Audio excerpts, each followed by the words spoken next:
말씀의 제목은 마태복음 21장 33절부터 41절까지의 말씀을 통해서 포도원 비유 말씀 속에 담긴 의미라는 제목으로 말씀을 전하겠습니다. 포도원 비유의 말씀 속에 담긴 의미입니다. 예수님께서 포도원 비유로 또 말씀하시죠. 자, 지난 시간에 우리 예수님께서 두 아들의 비유를 말씀하신 이후에 이제 또 다른 비유를 들어 말씀하시는데, 오늘 본문은 앞서 말씀드렸던 것처럼 포도원 비유의 말씀입니다. 우리가 오늘 본문의 말씀을 읽으면서 좀 이해가 되겠지만은, 한 집주인이 포도원을 만들었어요. 그 만들고 나서 그 농부들에게, 포도원 농부들에게 새로 주고 타국으로 떠납니다. 자, 그래서 이제 포도원 주인은 이제 수확철이 되어서 이제 결실을 얻고자 이제 종을 보내죠. 자신의 종을 보내서 포도원으로 보내는데, 이 포도원 농부들이 이 종들을 어떻게 대합니까? 돌로 치고 때리고 심지어는 죽이기까지 하죠. 그래 안 되겠다 싶어 마지막 최후의 방책으로 이 포도원 주인은 자신의 아들을 보냅니다. 근데 아들을 보냈는데 결과적으로 어떻게 되죠? 아들마저 이 포도원 농부들이 죽여버립니다. 어떻게 보면 참으로 황당하고, 이 비유의 말씀은 참으로 황당하고 또 충격적이고 아주 무시무시한 그런 비유의 말씀이 아닐 수가 없는 것이죠. 참, 이 비유의 말씀을 통해서 우리에게 전해주는 주님의 메시지가 있습니다. 과연 그것이 뭘까요? 이 포도원을 통해서, 이 포도원 비유를 통해서 우리에게 주고자 하는 하나님의 말씀, 예수님의 말씀, 과연 이 비유의 말씀 속에서 과연 어떤 의미가 담겨져 있는지 우리는 오늘 본문의 말씀을 통해서 한번 쭉 살펴봐야 합니다. 자, 그렇다면 포도원 비유의 말씀 속에 담긴 의미, 과연 어떤 의미가 담겨 있느냐, 오늘은 두 가지로만 짧게 말씀드리고 마치겠습니다. 첫 번째입니다. 포도원 비유의 말씀 속에 담긴 의미, 첫 번째는 뭐냐?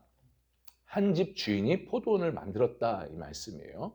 한 집 주인이 포도원을 만들었는데, 33절에 보니까 다른 한 비유를 들어 한 집 주인이 포도원을 만들어 산 울타리를 두르고 거기에 집 짜는 틀을 만들고 망대를 지었다, 이렇게 말씀하고 있습니다. 여러분, 한 집 주인이 포도원을 만들었다는 이 의미는 과연 어떤 의미냐? 바로 이것은 주님께서 주님의 몸된 교회를 세우셨다라는 그런 의미가 담겨져 있어요. 참으로 여기서 한 집 주인이라는 것은 누구를 말하느냐? 바로 하나님을 말씀하시는 거예요. 하나님을 말하는 거예요. 그리고 여기서 포도원은 누구를 말하느냐? 이 당시 이스라엘 백성들을 말합니다. 이스라엘을 말하는 거죠. 그러니까 구약교회를 얘기하는 거예요. 당시 구약교회인데, 그러니까 오늘날로 말하면 초대교회 같이 주님께서 세우신 주님의 몸된 교회를 말씀하고 있는 거죠. 그런 의미가 담겨져 있습니다. 자, 그런데 포도원 이 주인이 이 포도원을 만들면서 어떻게 만들었느냐라는 것을 한번 보셔야 됩니다. 어떻게 만들었다고 합니까? 33절에 산 울타리로 두르고 했다죠. 여기서 산 울타리라는 것은 바로 그 침입자들, 산짐승들, 도적들을 들어오지 못하도록 가시와 같은 것으로 이 담장을 둘렀다라는 거예요. 그리고 여기 보니까는 또 집 짜는 틀을 만들고 했다는데, 이 포도를 짜는 그 집을 만드는, 이 받는 그 틀, 한 쌍의 그 웅덩이를 말하는 거거든요. 그 웅덩이, 집을 짜서 받을 수 있는 웅덩이를 말합니다. 그 웅덩이를 만들고 또 망대를 지었다고 하는데, 이거는 이제 도둑들이 들어오지 못하도록 망을 볼 수 있는 원두막을 말하는 거예요. 그런 것들을 이 포도원에 만들어 세워 놓았다, 이 말씀이에요. 그러니까 쉽게 말해서 결국 포도원 주인은 이 포도원에서 포도나무가 안전하고 또 풍성한 열매를 맺을 수 있도록 모든 최적의 여건들을 하나하나 다 만들어 놨다라는 그런 말씀입니다. 그러니까 이것은 오늘날 교회도 마찬가지예요. 우리 하나님께서, 우리 예수님께서 이 교회를 세우실 때 그냥 세우지 않으셨습니다. 우리 믿음의 백성들, 참된 구원받은 자들을 그 신앙 가운데 그 신앙을 잘 지키고 풍성한 믿음의 열매, 신앙의 열매를 맺을 수 있도록 말씀을 통해서, 예배를 통해서, 기도를 통해서, 또 성도의 온전한 교제를 통해서 교회를 세우시고 만드셨어요. 자, 이 사실은, 이거는 정말 하나님의 은혜의 방편으로 이 교회를 세우신 겁니다. 사실 이 교회가 어떤 곳입니까, 여러분? 교회라는 것은 마태복음 16장 18절에 보면은 뭐라고 돼 있냐? 또 내가 내게 이르노니 너는 베드로라. 내가 이 반석 위에 내 교회를 세우리니 음부의 권세가 이기지 못하리라. 이 말씀은 베드로에게 예수님께서 말씀하신 내용이잖아요. 근데 여기서 보면은 교회를 어떻게 세웠냐? 이 반석 위에 교회를 세웠다 말씀하잖아요. 이 반석 위에 교회를 세웠다라는 것은 예수님의 진리 위에 교회를 세웠다 이 말씀입니다. 다시 말해 예수님의 생명, 예수님의 피값으로 교회를 세웠다 이 말씀이에요. 그러니까 교회는 어떤 곳입니까? 예수님의 생명이 있는 곳입니다. 예수님의 피값이 생명이 존재하는 곳이 바로 교회예요. 그리고 무엇보다 더 중요한 것은 마태복음 16장 19절에 보면 천국 열쇠를 맡겼다라고 하지 않습니까? 교회에 천국 열쇠. 천국 열쇠를 맡겼다는 것은 무슨 뜻입니까? 하나님의 구원의 역사를 교회를 통해서 펼치겠다 이 말씀이에요. 그러니까 결론적으로 말하면 예수님의 생명이 있는 곳, 그리고 무엇보다도 하나님의 놀라운 구원의 역사가 펼쳐지는 곳, 이루어지는 곳이 다 어디예요? 교회다. 주님이 세우신 주님의 몸된 교회다 이 말씀입니다. 그렇기 때문에 이러한 교회이기 때문에 우리 예수님께서는요, 우리 성도들의 신앙, 그 신앙의 아름다운 열매를 맺게 하기 위해서, 또 풍성한 믿음의 그런 아름다운 꽃을 피우기 위해서 뭐를 통해서요? 말씀을 통해서, 진리의 말씀을 통해서, 예배를 통해서, 성도의 온전한 사랑의 교제를 통해서, 또 기도를 통해서 이렇게 은혜의 방편으로 아름답게 교회를 세워나가신다. 지금도 세워나가시고 계셔요. 그러니 구원받은 자로서, 정말 하나님께 택함 받은 자로서, 정말 하나님의 놀라운 은혜를 받은 자로서 우리는 이 교회에 대해서 어떻게 생각해야 되느냐라는 거예요. 여러분, 이 교회는 정말 귀한 것입니다. 정말 소중한 곳이에요. 우리가 귀하고 소중하고 아껴야 되는 곳이 바로 교회예요. 왜냐? 이곳에서 내가 주님을 만나고 주님의 생명을 공급받고 그 은혜를 받고 내 신앙이 성장되는 곳이 바로 교회라는 곳입니다. 여러분, 이건 분명히 아셔야 돼요. 그렇기 때문에 우리가 이 지금 섬기고 있는 이 교회를 정말 아끼고 사랑하면서 이 교회 안에서 우리의 믿음의 생활을 온전히 해야 될 줄 믿습니다. 온전히 한다는 것은 우리의 신앙을 더욱더 믿음으로 성장시키고 아름다운 믿음의 열매, 신앙의 열매를 맺는 데 힘써야 된다 이 말씀이에요. 아무쪼록 이것을 분명히 아시고 늘 교회를 사랑하시고 교회를 아끼시고 주님이 몸된 교회를 사랑하듯 우리도 몸된 교회를, 주님의 몸된 교회를 사랑하면서 그 속에서 정말 아름다운 믿음의 신앙을 키워나갈 수 있는, 믿음의 열매를 맺으며 나아갈 수 있는, 그래서 풍성한 믿음의 열매를 통해서 정말 아름다운 모습으로 하나님께 영광 돌리고 다른 사람에게 선한 영향을 끼칠 수 있는 저와 여러분 될 수 있기를 주님의 이름으로 간절히 축원합니다. 할렐루야. 자, 포도원 비유의 말씀 속에 담긴 첫 번째 의미는 뭐였습니까? 한 집의 집주인이 포도원을 만들었다라는 말씀이었습니다. 주님의 몸된 교회를 세우셨다 이 말씀, 이 의미가 담겨 있다 말씀드렸습니다. 자, 두 번째는 뭐냐? 포도원 비유 속에 담긴 두 번째 의미는 새로 주고 타국에 갔다 이 말씀이에요. 새로 주고 타국에 갔다. 33절 마지막 부분을 보면은 뭐라고 말씀되어 있습니까? 농부들에게 새로 주고 타국에 갔다라고 말씀하지 않습니까? 이는 곧 뭘 말하느냐? 새로 주고 타국에 갔다. 이제 집주인이 새로 주고 농부들에게 새로 주고 타국에 갔다는 것인데 이것은 곧 세우신 주의 일꾼들에게 교회를 맡기셨다라는 그런 의미입니다. 그런 말씀이에요.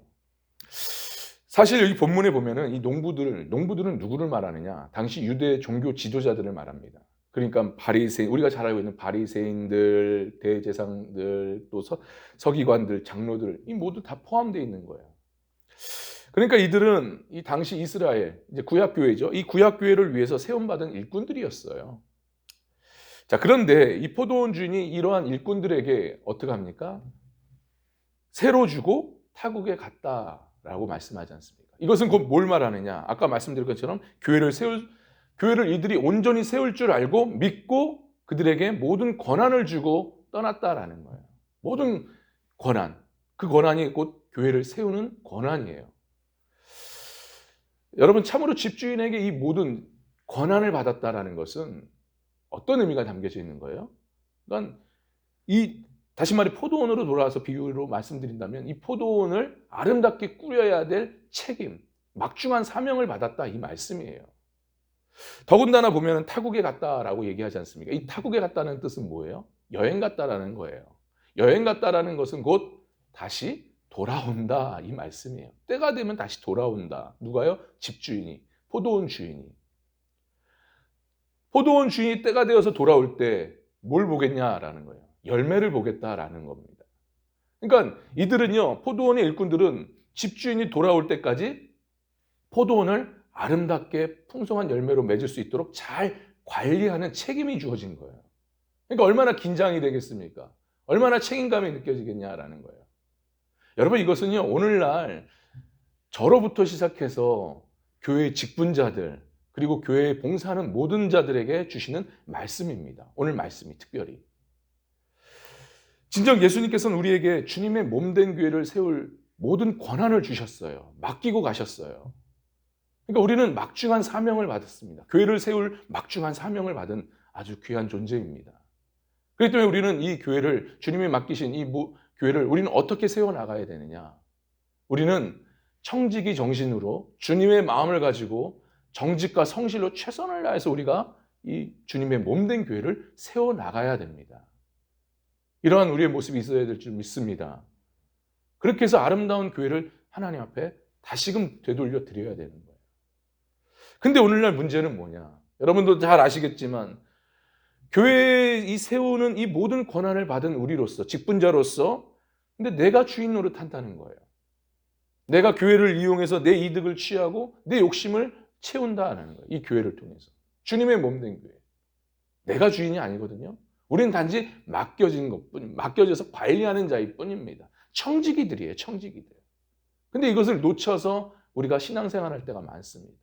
내가 교회의 주인 노릇하면서 살아가는 그러한 자들이 많이 있습니다.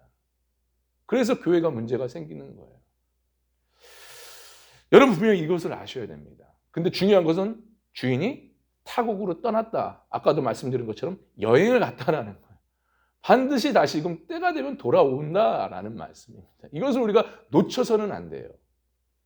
여러분 주인이 돌아서 와서 보는 게 뭐겠습니까? 셈하고 판단하는 거겠죠. 열매를 얼마나 맺었냐, 잘 맺었느냐, 교회를 잘 가꾸고 아름답게 세웠느냐, 그걸 보신다 이 말씀이에요.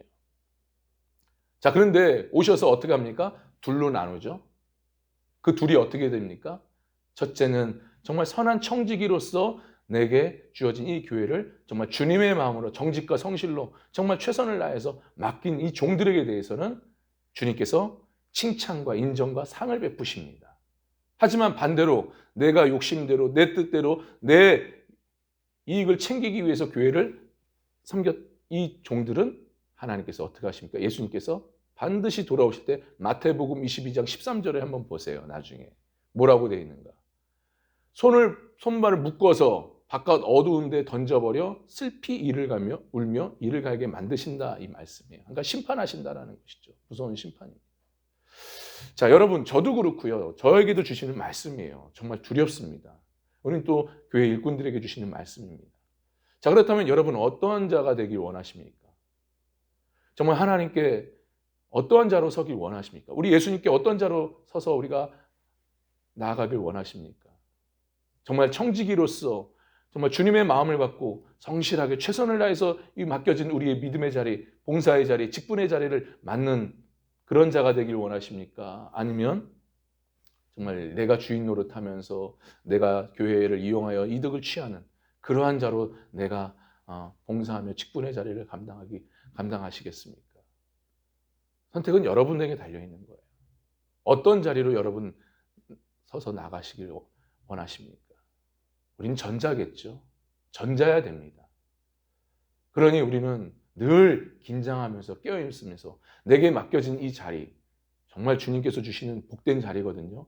이 주님의 자리, 주님께 허락하신 이 귀한 사명의 자리를 늘 묵상하면서 과연 내 뜻대로, 내가 원하는 대로, 내 욕심대로 이 자리를 지켜나가느냐, 아니면 주님이 원하시는 대로 지켜나가느냐, 그걸 살피면서 늘 주님의 마음을 갖고 어떻게 해요? 정직과 성실로 최선을 다해서 나에게 주어진 일들을 감당해야 될 줄 믿습니다. 바로 이럴 때 주님이 곧 오시거든요. 이제 주님이 오실 날이 머지 않았어요. 주님이 오실 때 잘했다. 충성된 종아. 작은 일에도 너희가 충성하였구나 라면서 칭찬과 인정뿐만 아니라 내 즐거움에 참여할지어다. 주님의 놀라운 은혜에 참여하는, 하늘의 축복에 참여하는 저와 여러분 될 수 있기를 간절히 바랍니다. 이런 은혜가 우리의 신앙생활, 무엇보다 직분 감당하는 이 일들 속에 충만히 우리가 있게 되어지기를 주님의 이름으로 간절히 축원합니다. 할렐루야. 기도합니다.